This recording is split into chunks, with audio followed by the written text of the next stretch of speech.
Hey, this is Wes Hauch from Alluvial, and you're listening to the Vulgar Display of Podcast.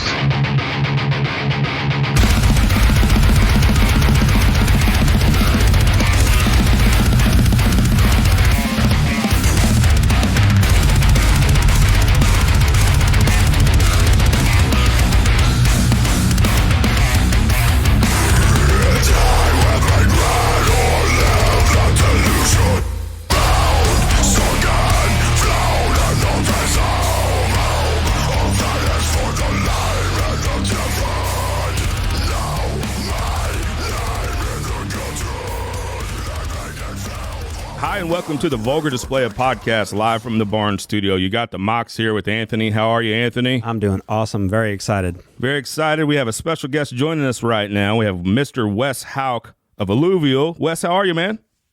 I'm good, bro. How are you guys doing? Doing good. Do we pronounce the name right? Yeah, like I said a minute ago, you're part of a small contingent of the public that's ever pronounced it right in my 41 fucking years on this planet. So it's very good. Yeah, I mean, dude, when anyone fucks it up, like it's like I'm not like when you see AU and someone says Hauch, like you can't burn them for that. Every other fucking word in like the English language that has an AU, August or whatever, like it's an aw sound. So if someone does fuck it up, I'm just gonna let you have it. It's good. Yeah, I know you were just in town, but you're coming back into town. We're excited about this. January 23rd at Red Flag in St. Louis, Missouri. We're looking forward to having you back in town, man. Yeah, me too, man. That place is really cool. And Vale and Maya I've been friends with for a long time now. It'll be cool to go out with them. And the Angel Maker guys are all real radical too. So I think it'll be cool. We're starting out 2023 like playing a lot of shows. We have a lot of shit going on. So hopefully the van can handle it. You know what I mean? Otherwise, you know, I might be staying at one of your fucking houses this January or something. You know what I mean? You're always welcome here, brother. You're actually going to be out, you know, promoting your newest EP, Death, out January 12th, but you already have some songs released already that are up on Spotify. Yeah, this summer we got together.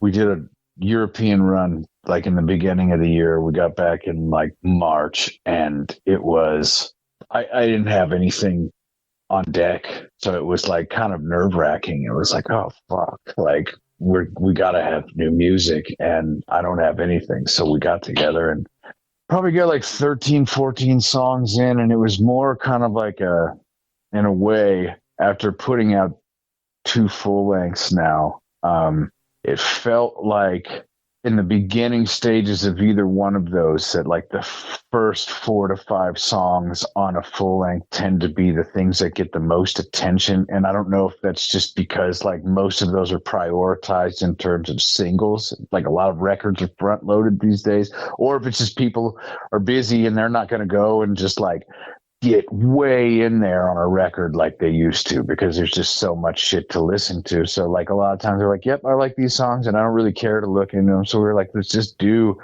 an EP of 4 songs that we feel real strongly about. And once that idea came up to do it, like those 4 songs came together real quickly, I guess, in terms of like their identity and the sound, and I guess whatever it is, the messages kind of that we wanted to have with it. And we'd been playing all the Sarcoma shit for a while, so it was cool to be able to go out and play brand new shit on this Tesseract run. And like when Sarcoma had come out, it was about a year old, but by the time we got to tour on it because of COVID and all that. So this was the first time we got to feel what it was like to really truly go out with new shit. And it was a lot of fun.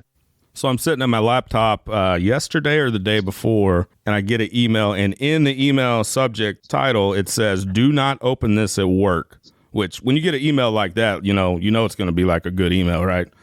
But it was from your publicist talking about your new video, Death is But a Door, from the title track. And this video is killer, man. It's almost like a mini movie, all wrapped up into like 4 or 5 minutes. Tell us a little bit about the video, if you don't mind. There is this younger cat. His name is Juan Carlos Escobar Salazar.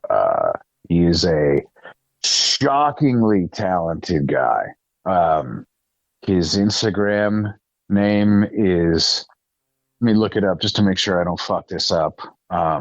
His Instagram handle is OHMNIVALENT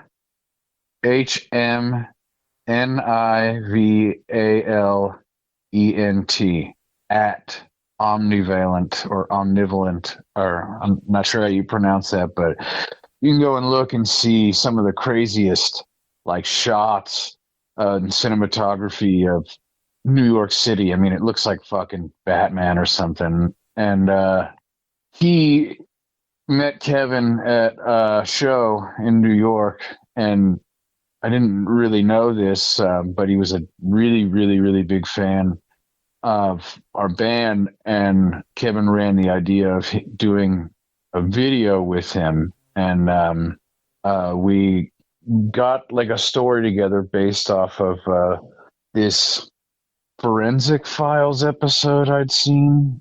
It was this guy who murdered his family in like the 60s, late 60s, and two kids and a wife, and left a note. Well, he shot them all, left a note, and turned on the air conditioner.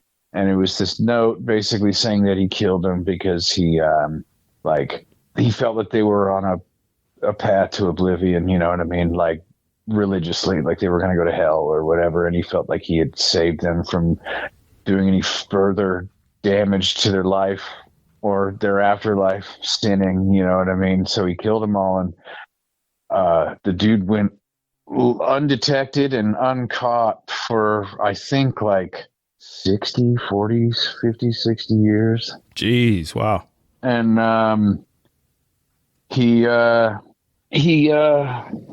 up getting busted. So I got the idea basically about this guy sort of like killing a bunch of people to sort of, I guess, save them or deliver them. And our initial idea was like maybe a little bit more brutal than we could possibly, I guess, fit into this music video, but budget-wise and maybe potentially,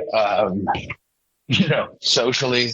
Like we wanted to maybe be able to artistically show what was going on, but not really,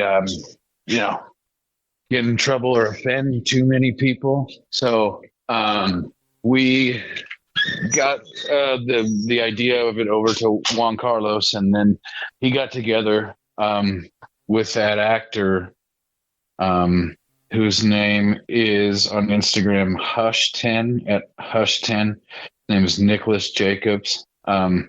We gave him the idea over, and we kind of just all collaborated on what would be this script. And like, dude, Nicholas just looks like he's such a talented actor. He just looks like an unhinged motherfucker in this video. You know what I mean? So yeah, agreed. There's a lot of times that, you could really blow it with something like this, but they did a fantastic job, and I kind of can't even believe it's our video. Also, for anyone who's interested, that Forensic Files thing, the John List murders, if you want to look into that story, that's kind of like what the idea for this was based on. They did a really fantastic job, and we're really grateful, and go check it out. Like I said, and I'm not joking, it looks like a mini movie kind of thing. It doesn't look like your traditional, band playing on stage music video. This has a plot and looks like great acting, and cinematography is top notch. So kudos to you guys. Thank you so much, bro. And I think it fits the song too, right? It fits that dark theme of the song and really the record. And, is that stuff important to you, the imagery and all the things that are attached visually to the music? In one way or the other, like most of the music, the things that got me into music as a kid, were of, like stuff that was sad. I guess that's just always done it for me. And whether that started out being like Nirvana, Soundgarden, Pearl Jam, and all that other stuff, to like getting into metal, that's just always been, I guess, a format that I appreciate a lot of music in. And I mean, it would appear, right, like, if you grew up with like you know, big loving family and great parents and, you know, like a lot of great friends, like you're probably not going to end up in a fucking heavy metal band. You know what I'm saying?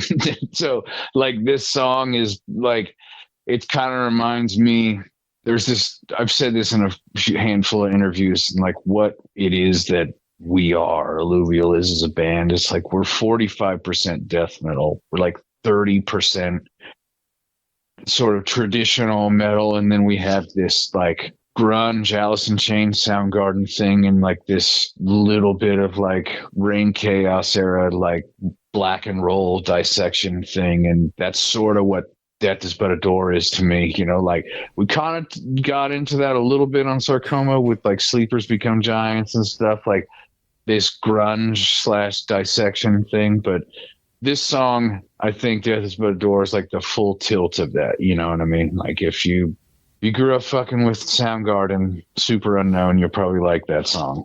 And you kind of mentioned a few of your influences, and I know like, but you're known for your guitar technical ability and prowess. Are you able to fully appreciate bands that maybe aren't as technically proficient as you? There's like kind of a famous George Lynch excerpt from an interview where he was like, dude, I grew up and I was like, the guitar player started out being, you know, was like this sort of Eric Clapton, like Cream, 3-piece, like, you know, British rock kind of electrified blues thing. And then all these dudes just started shredding in like the 80s. And I felt like I had to like, you know, evolve sort of. So that's, you know, like it ended up kind of happening out of necessity. I would say I'm similar in that, like the shit that got me into music and playing guitar was not technical at all. But, you know, eventually, like, you know, from that stuff, I started getting into like, you know, the 90s sort of like Fat Records, skate punk, propaganda, Lagwagon, No Effects. And then that acted as like somewhat of a gateway to heavy metal for me. And like, you know, it was around the time that I started hearing like Metallica and Creator and fucking Pantera and Sepultura. I was like, oh wow, like you gotta like practice to like be able to play this shit. You know what I mean? So probably around that age is when I started putting in the time on guitar to be able to like, you know, have technique to play gnarlier shit or whatever. But no, I mean, ultimately, like, no, music like doesn't have to be technical for me to enjoy it, you know. And like I think us as a band, we ride the line on being kind of conservatively technical, you know, like we have enough of it to satiate that for someone who needs that in, you know, their heavy metal, but it's definitely not a focal point. I mean, I would say most of the time when we're trying to write songs and put them together, it is an act of restraint because we just want it to be something that there's a lot. In other words, there's a fucking big pile of riffs that we've got that just didn't end up making a song because it was tricky to write vocals over, or it was just like, yep, this kind of made the song shittier right now. Like this doesn't make any sense. So yeah, we definitely toss it out more than we throw it in. Wes, so can you kind of walk us through and kind of elaborate on the evolution of the sound from your previous records and the concept of continuality, pushing, you know, boundaries through each top release, even starting with The Deep, you know, that first record you guys put out in 2017, and it's kind of how your sound has evolved. Deep Longing, in a lot of ways, I feel like is like an extremely good demo. Like, and I think that there's a lot of riffs and stuff on it, both from myself and Keith, that are like really pretty cool and compelling, and you know what I mean, like that establish an identity sonically for us early on that, you know, I'm proud of, but I don't think either of us were developed enough as songwriters to be able to have the restraint I was talking about, to where you could arrange a song well enough to where it would be cogent for putting vocals over. That's definitely something that I think was a big change onto Sarcoma.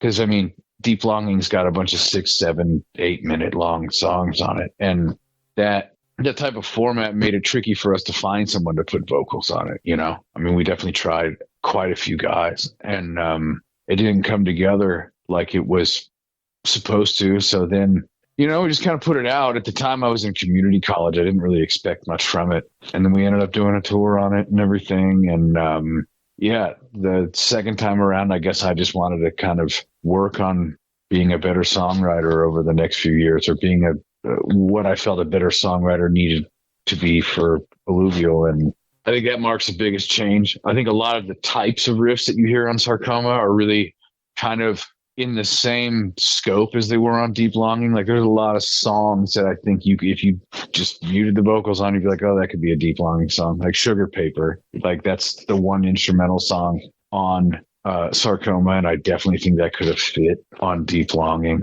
There's a lot of riffs, like if you muted the vocals on 40 Stories, I think that could have been a Deep Longing song. There's a lot of stuff that I think that still carries over, but it's just sounds like someone trying to pay attention to how to arrange songs for vocals. With regard to the Death Is But a Door stuff, I would say that a lot of the guitar stuff on it is a little less nerdy.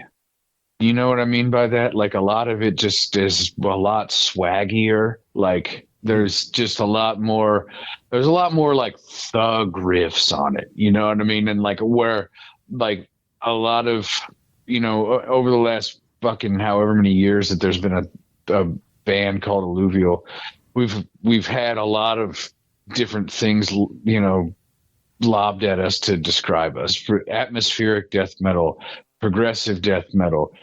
What seems to be popular lately is deathcore, and like I think deathcore or core anything tends to be a pejorative hurled at bands that have discernible choruses and verses. And like I said, man, I mean, guilty as fucking charged. We definitely have choruses and verses. So, stuff that in your pipe and smoke it, you motherfuckers. But, yeah, I mean, Death But a Door's just kind of like, it's definitely our heaviest shit. And the song that hasn't come out yet, that's called Area Code, I think people will be real fucking stoked on that one. Why, that one is really nasty.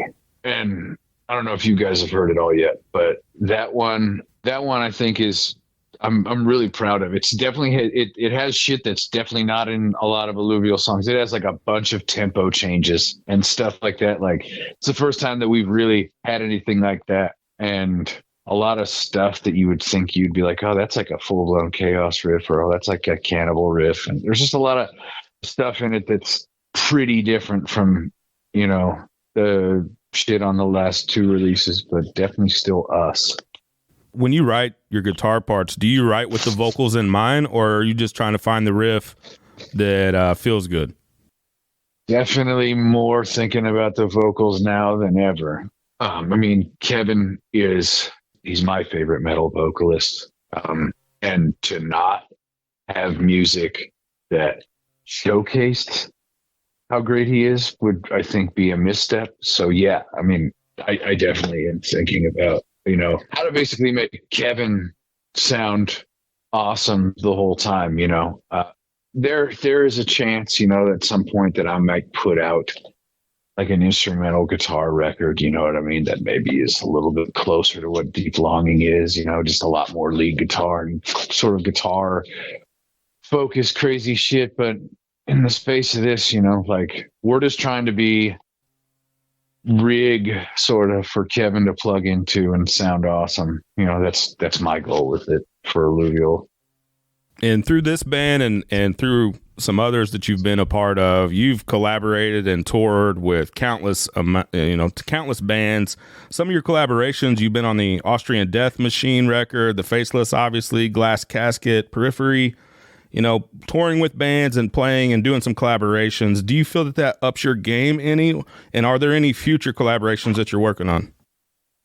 Yeah. I played on one of Devin Townsend's last records. I got a solo on there. I've done a lot of shit that's like probably people wouldn't have expected. Like played on a Polyphia, pretty much co-wrote and played on 3/4 of the song. It's a song called Playing God. And I mean, to date, that's definitely the biggest thing I've been a part of. That fucking song has got almost like 100 million streams on Spotify. So like it was kind of wild and definitely more different like than anything I've ever done before. It was not metal, but great song. Do I think it ups my game? I don't know. I think I just tend to think it's cool when people ask me to do that. You know what I mean? It's a compliment. And, with guys like Devin, it's very cool because at this point, over the last 25 years, I think Devin's put out close to 40 records. You know what I mean? So like, he's just a dude who can just crank it out. And, you know, anybody who's got that big of a catalog of music that they've written and they ask you to play on it is a pretty radical thing. I think that there's probably some people who would prefer that, you know, I stayed playing on just kind of metal stuff, you know what I mean? But you know, like I said, if I keep not smoking cigarettes and everything, I'll probably live to be another 40 years. And I'd like to spend the entirety of that 40 years making music. So I'll probably play on a lot of different shit, you know? Yeah. But yeah, it's been very fun and very cool. I mean, I've done so much of it now that sometimes I can't remember all of it, which is, you know, pretty awesome. And I mean, in a lot of ways, like, it's made people more aware of me and more interested in what I'm doing beyond the scope of certain bands that I've been in. So, I mean, like, you know, in that sense, it's been a blessing. So, yeah, thanks to everyone who had me playing on their shit. Absolutely. And I want to say also that you do guitar lessons, it looks like, on your website, weshauch.com. And you do a lot of guitar things on your website. Well, yeah, I teach, I mean, when we're not at home or we're out and everything like that, I come home and I teach over Skype and then, you know, make video content for Seymour Duncan and a handful of other companies that I do stuff with, Ibanez and shit like that. So, yeah, the teaching thing has just been something that I've been doing now for, yes, probably about 10 years. And I have a lot of fun with it, and I get a lot of satisfaction with it because, you know, like I like spending time with people talking about guitar and I guess helping them figure out how to sound like them. But it also, I guess, makes me understand things that I wouldn't have really thought of and laid out, like, oh, yep, that's how I do it and that's why I do it, if I didn't have to teach it or if I didn't get asked certain questions. So yeah. If you ever want to get together on that, my email is weshauchlessons@gmail.com and holler at me and we'll do some picking over Skype or Zoom or whatever the fuck it is that you got. Absolutely. We're excited for the rest of this EP on January 12th. Death is But a Door. Go check out those videos on the YouTubes, Nuclear Blast Records, and we're going to be catching you guys when you come into town January 23rd at the Red Flag in St. Louis with some other amazing bands. Wes, we really appreciate your time today and looking forward to the rest of this release. Thank you, bro. Thanks for having me, and definitely come and hit us up beforehand before the show in St. Louis. I'll make sure there's like a little meat and cheese tray for you and some grapes and maybe like a pack of cigarettes. Oh, perfect. Perfect. January 23rd, Red Flag, St. Louis, Missouri.